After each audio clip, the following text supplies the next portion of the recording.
बेटे, तुम्हारे डैडी की जान खतरे में है। वो लोग उन्हें मार डालेंगे। मम्मी, कौन है वो लोग? ये वो लोग हैं बेटे जिन्होंने लॉकर से शेयर्स चोरी किए, वेलजी भाई को लालच देकर इस साजिश में शामिल किया, मुझे घर से निकलवाया और अब तुम्हारे डैडी को मारने की योजना बना रहे।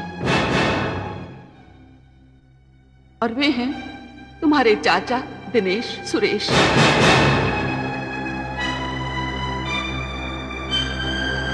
मम्मी नहीं।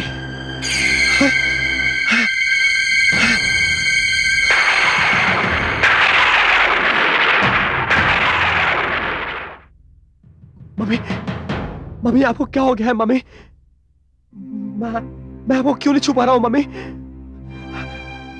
मम्मी मैं जाग रहा हूं या मैं सो रहा हूं?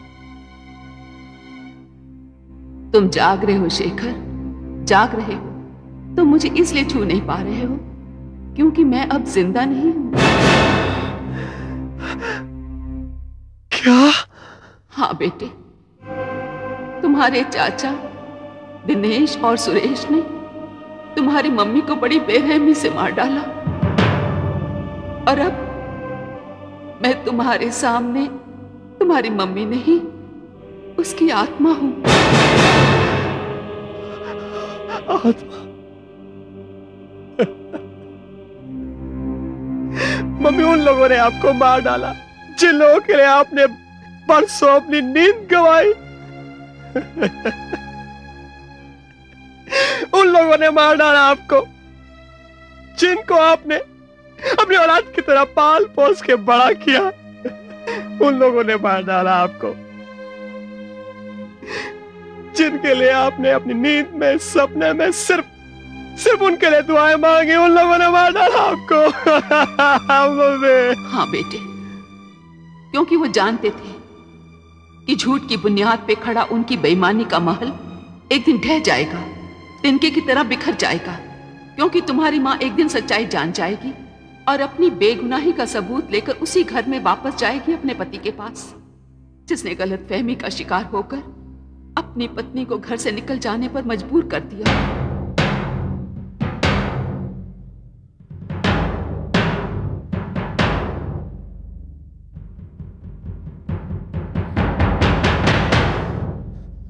मम्मी, अब मैं उन लोगों को जिंदा नहीं छोड़ूंगा।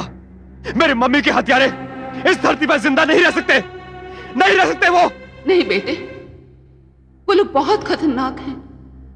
जिस तरह से उन्होंने मुझे खत्म कर दिया उसका कोई भी चश्मदीद गवाह भी नहीं है और ना ही उनके खिलाफ कोई सबूत है, बल्कि मेरा कत्ल एक खुदकुशी बनकर रह गया है।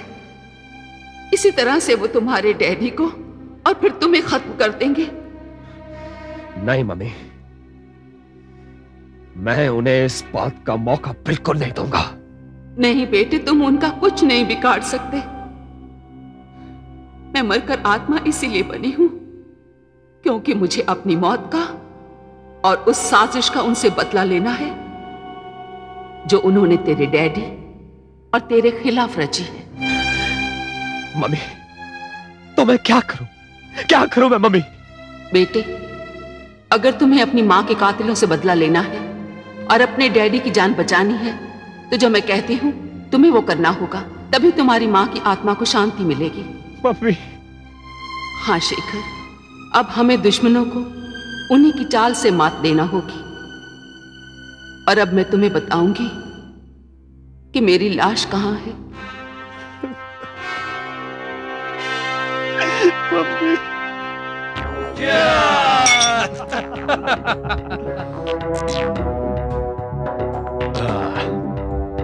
वाह वेलजी भाई, वाह, क्या दिमाग पाया है। आपकी मदद से हमारा काम इतना आसान हो गया। ना तो किसी कोई कारवान खबर हुई, ना ही कोई शक। वेलजी भाई, हम आपको अपना दोस्त समझते हैं और जानकी भाभी को अपना दुश्मन। अरे जानकी बहन की बात छोड़ो, वो तो पहुंच गई इस लोक से परलोक में। बात करने की है तो शेखर की करो। वो अपने बाप से इतनी नफरत करने लगा है, इतनी नफरत करने लगा है कि अभी कोई जाके उसको कोई बोले ना कि तेरा बाप मर गया है तो वो तो उसके अंतिम दर्शन को भी नहीं जाएगा। बोलो। अरे वेल्यू भाई, भाई साहब के इलाज के लिए डॉक्टर है ना, किसी भी दिन उनकी नब्ज पकड़कर कहेगा कि वो इस दुनिया में नहीं रहे। मगर हमारे रास्ते का असली कांटा वो है शेखर। दुनिया में तुम लोग शरीफ और ईमानदार हो ना, तो शराफत और ईमानदारी का हथियार की तरह इस्तेमाल करो।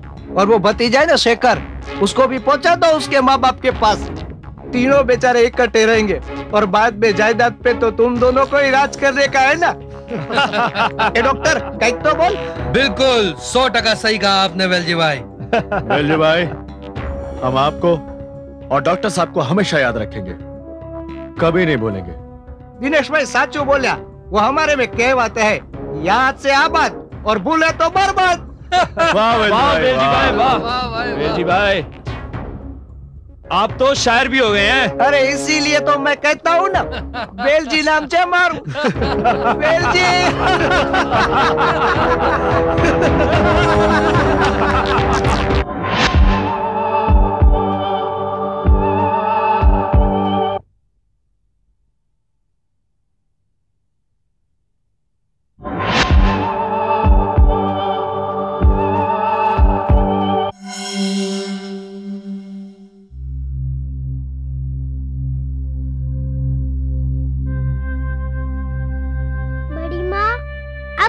चली गई। आपको पता है, मुझे कुछ भी अच्छा नहीं लगता इस घर में। मैं आपको कहाँ ढूंढूं?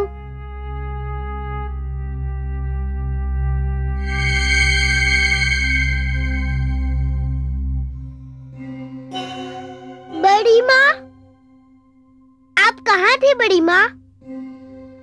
आपने थी तो मैं कितना उदास था। मुझे तो कुछ भी अच्छा नहीं लगता था। मुझे भी कहाँ अच्छा लगता था बेटे, इसीलिए तो आ गई हूँ। बेटे, तुम्हारे पापा और चाचा कहाँ हैं? वो दोनों तो बाहर गए हैं, लेकिन मम्मी और आंटी है ना, वो आपको देख के बहुत खुश होंगी। अच्छा, मुझे देखकर बहुत खुश होंगी? हाँ, आप चलिए, मैं उन्हें अभी बुलाता हूँ। Mummy, aunty, mummy, aunty. क्या बात है बंटी? आपको पता है कौन आया है? कौन आया बेटा? बड़ी माँ आई है। बड़ी माँ? हाँ, वो देखिए। नहीं है, मैं अभी उन्हें बुला के लाता हूँ। बड़ी माँ, आइए बड़ी माँ।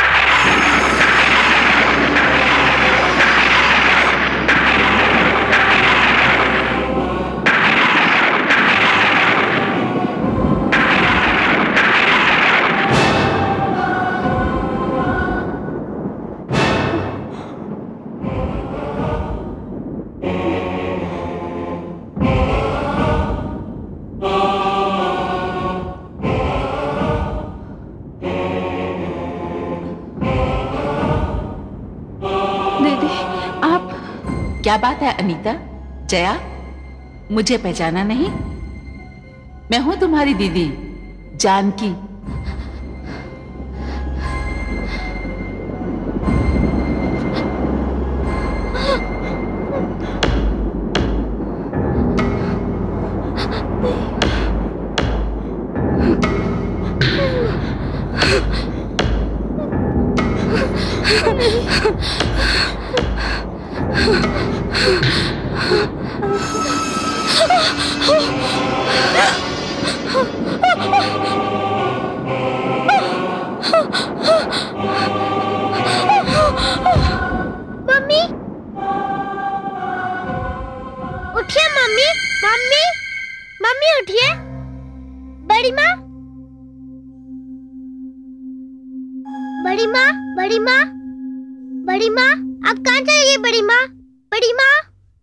बंटी, क्या हुआ बेटा? पापा, भी बड़ी माँ आई थी। बड़ी माँ? क्या? हाँ पापा, मम्मी और आंटी दोनों बड़ी माँ को देखकर बेहोश हो गई। अरे, ओ नो!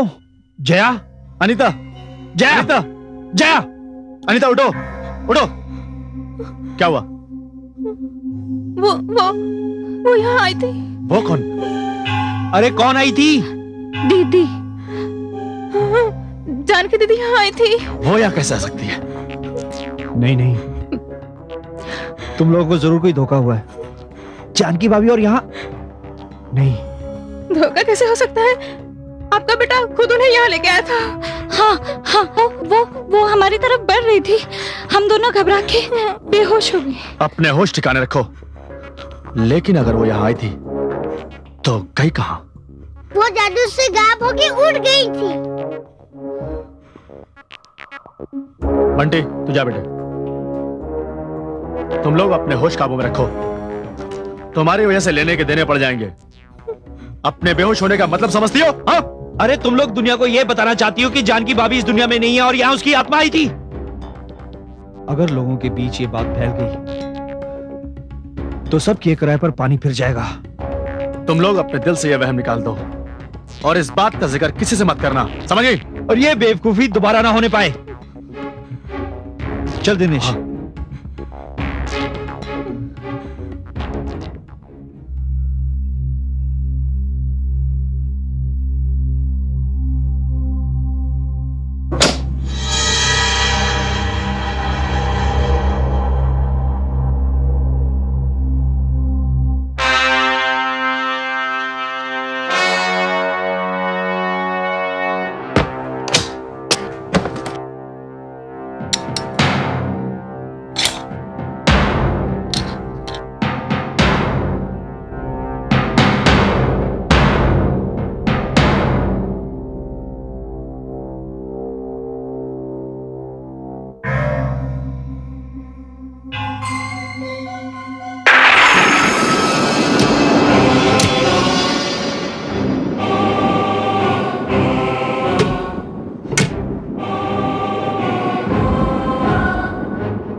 क्या बात है डॉक्टर?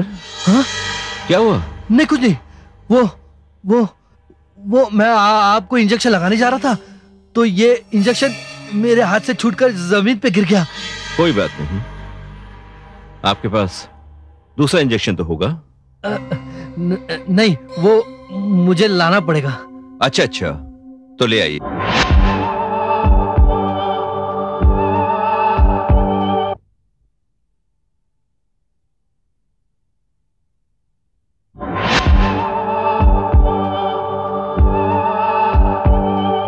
क्या हुआ भैया? भैया, इस कमरे से किसी की चीखने की आवाज आई थी। नहीं, वो डॉक्टर साहब के हाथ से इंजेक्शन गिर गया था, इसलिए वो चीख पड़े। क्या? मैं अभी दूसरा इंजेक्शन लेके आता हूं।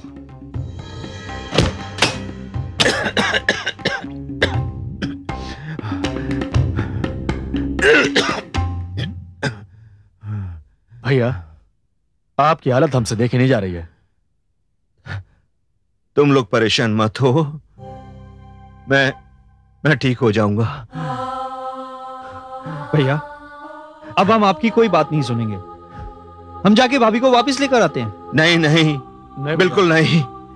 हम जानते हैं कि आप भाभी को बहुत मिस कर रहे हैं। नहीं, मैं उसे बिल्कुल मिस नहीं कर रहा हूं। मैं तो उसकी शक्ल तक भी नहीं देखना चाहता।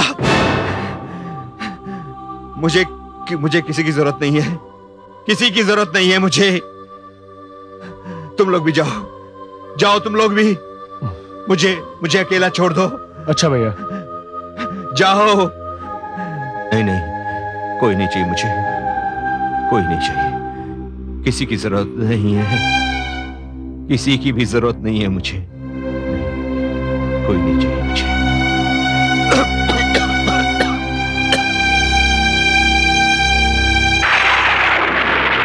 मम्मी, ये आप क्या कह रही हैं? मैं सच कह रही हूं शेखर। उससे इतना प्यार करने वाले, मुझ पर इतना विश्वास करने वाले तुम्हारे डैडी इतना बदल जाएंगे ये तो मैं सोच भी नहीं सकती थी। उन्होंने मुझे एक बार भी ढूंढने या बुलाने की कोशिश नहीं की। मेरे लिए प्यार के बदले इतनी नफरत पैदा हो गई है उनके दिल में कि वो मेरी शक्ल भी देखना नहीं चाहते। अफसोस की बात तो यह है कि उनकी सेहत दिन पर दिन बिगड़ती चली जा रही है और मुझे पूरा यकीन है बेटे कि वो डॉक्टर दवा के नाम पर तुम्हारे डैडी को जहर के इंजेक्शन दे रहा है। क्या? तो मम्मी, मुझे कुछ करना होगा, बहुत जल्द कुछ करना होगा। नहीं बेटे, अब जो भी करना होगा मुझे ही करना होगा। हर वक्त नजर रखनी होगी उन सब पर। लेकिन मम्मी, डैडी इस बात को क्यों नहीं समझ पा रहे हैं? बेटे, दुश्मनों की चाल ने गलत फहमियों की धुंध को इतना बढ़ा दिया है कि उन्हें सच और झूठ में फर्क ही नजर नहीं आ रहा। गुड मॉर्निंग साहब। Good morning. Good morning sir. Good morning sir. Good morning. Good morning sir. Good morning Julie. Any messages? No sir. Thank you.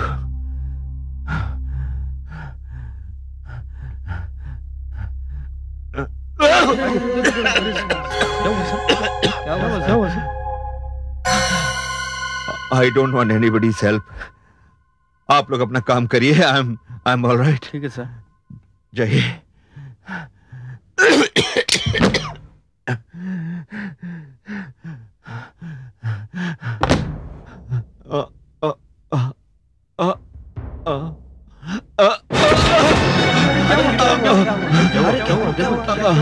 अरे क्या होगा? कुछ परेशान है?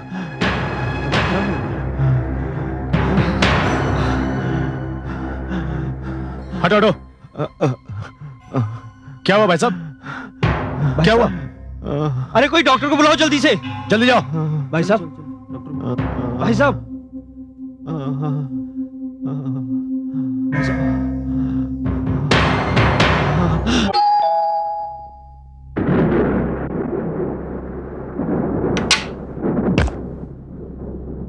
अरे जानकी भाभी, आप कहां थी इतने दिनों तक? आप मेरे बचपन के दोस्त का एक हंसता खेलता परिवार इस तरह से बिखर जाएगा, मैंने कभी सोचा भी नहीं था। वाधवा साहब, आप नेक, शरीफ और ईमानदार इंसान तो हैं ही, साथ ही हमारे परिवार के एक करीबी दोस्त भी हैं। आप मुझे भी तो अच्छी तरह से जानते हैं। क्या आपको लगता है कि मैंने अपने देवरों के 60 लाख के शेयर चोरी से बाजार में बेच डाले? नहीं नहीं नहीं भाभी, इस बात को मेरा दिल बिल्कुल नहीं मानता, लेकिन हकीकत। आप ठीक कह रहे हैं, हकीकत। इस हकीकत का पता लगाने के लिए ही तो मैंने घर छोड़ा है। वाधवा साहब, अगर मैं आपसे ये कहूं कि मैं किसी साजिश का शिकार हुई हूं, तो क्या आप मेरी बात पर यकीन करेंगे? साजिश? किसने की है आपके खिलाफ साजिश? जिन्होंने मेरे खिलाफ साजिश की है वो मेरे अपने भी हैं और पराए भी। वाधवा साहब, मुझ पर चोरी का इल्जाम लगाया गया, मैंने घर छोड़ दिया। मुझ पर ज्यादती हुई ये जानकर मेरे बेटे ने भी घर छोड़ दिया। मैं बर्बाद हो गई, मेरा बेटा बर्बाद हो गया, और अब जो सबसे बड़ी तबाही होने वाली है वो है मेरे पति की। भाभी, ये आप क्या कह रही हैं? हाँ वाधवा साहब, क्या आपको ये बात समझ में नहीं आई कि 3 भाइयों के परिवार में से सिर्फ एक भाई के परिवार को ही निशाना बनाया गया है? यह तो सचमुच सोचने की बात है। अब मेरी समझ में कुछ आ रहा है। वैसे इस साजिश में कौन लोग शामिल हैं? मेरे देवर दिनेश और सुरेश। क्या? दिनेश और सुरेश? हाँ, और सबसे ज्यादा नुकसान मुझे पहुंचाया है वेलजी भाई ने। वेलजी भाई? हाँ, सबसे पहले वेलजी भाई ने मुझे वो शेयर्स वाली बात बताई थी, और वो बात अगर रघुवीर को पहले न बताकर आपको बताता तो शायद कहानी कुछ और ही होती। बिल्कुल सच कहा है आपने वाधवा साहब, ये सारी साजिश का प्लान उसी का बनाया हुआ है। मेरे पति अपनी पत्नी और अपने बेटे की सूरत तक नहीं देखना चाहते और इसी बात का फायदा उठाकर उनके दोनों भाई डॉक्टर सराफ की मदद से उन्हें स्लो पॉइजन दे रहे हैं, दवा के नाम पर जहर। क्या? हाँ वातवा साहब, इसीलिए मैं आपसे मदद मांगने आई हूँ। मैं अपने दोस्त का घर और उसकी जिंदगी बर्बाद होने नहीं दूंगा। कहिए भाभी, आप मुझसे कैसी मदद चाहती हैं? आपको वेलजी भाई और डॉक्टर सराफ पर कड़ी नजर रखनी पड़ेगी और मेरे पति और बेटे की जान बचाने के लिए मेरी मदद करनी पड़ेगी, क्योंकि मेरी किस्मत का फैसला तो हो चुका है। ये आप क्या कह रही हैं भाभी? मैं कुछ समझा नहीं। वातवा साहब, मेरे दोनों देवरों ने मिलकर मुझे मार डाला। अब मैं जिंदा नहीं रही। अब जो आपके सामने है वो मेरा शरीर नहीं, मेरी आत्मा है। आत्मा?